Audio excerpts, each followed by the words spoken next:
జనాలు కూసున్న కాడికి అన్నొచ్చేటట్టు తిండి, తికాణ నుంచి మొదలుపెడితే బట్టలు, ఆకుకూర కట్టలు, గుండు పిన్నీసుల దాకా సర్వం ఆర్డర్‌లు పెట్టుకునుడు అలవాటు పడ్డరు. హాగో దాన్ని ఆన్‌లైన్ వ్యాపారాలు చేసేటోళ్ళు మస్తు ఆసరాగా తీసుకొని మోసాలు చేస్తున్నారు. ఆర్డర్ ఇస్తే మన ఇంటికి చేరుకునే సరుకులు ఎట్లున్నాయో చూడుండ్రి. ఇక్కడ జరిగే ప్యాకింగులు చూస్తే నోట్లకు బుక్కెడు బువ్వ కూడా పోదు. అంత గలీజ్‌గున్నాయి. నీరు గారుకుంటా కొన్ని, కుళ్ళిపోయినయి ఇంకొన్ని, పురుగులు మెసులుకుంటా మరికొన్ని. అబ్బో! గలీజ్‌కు అమ్మ మొగుని తీరుగున్నయి.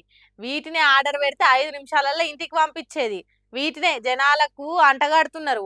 ఆన్‌లైన్ డెలివరీ గోడౌన్‌లల్ల ఫుడ్ సేఫ్టీ ఆఫీసర్‌లు ఒక్కసారే దాడి చేసినట్టు షెకింగ్‌లు చేసిండ్రు. అగో దాంట్లో బయట పడ్డ భాగోతం ఇది.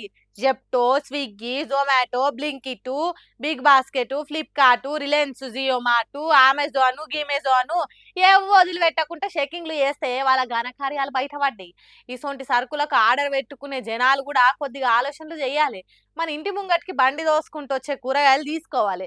ఎప్పటికి ఇంట్లోనే ఉండకుండా అప్పుడప్పుడు బయటకొచ్చి ఇంటి పక్కకే ఉన్న సరుకులు తీసుకుంటే జరసేపు నడిచినట్టు అయితది. సాదాసీదా వ్యాపారాలు చేసేటోళ్ళతోని మాట కలిపి మాట్లాడితే ఓ తీరుగా దోస్తాను కలుగుతది. పైసలు లేని కాలంలా ఖాతాలు పెడితే సరుకులు ఉద్దరకిస్తారు. మనుషులతోని మెదిలే పద్ధతి తెలుస్తది. కాబట్టి ఆన్‌లైన్ ఆర్డర్‌లతోని పానాలు ఆగం చేసుకోకుండ్రి. ఇరుగు పొరుగు నుండే కిరాణా షాపోళ్ళతోని వన్సిప్పి మాట్లాడుండ్రి. తాజా కూరగాయలు, వస్తువులు అమ్మేటోళ్లకు రూపాయో, రూ. 2 లాభం జరిగేటట్టు చేయుండ్రి. అంతేగాని అడ్డమైన ఆన్‌లైన్ ఆర్డర్‌లతోని పానాలు ఖరాబ్ చేసుకోకుండ్రి.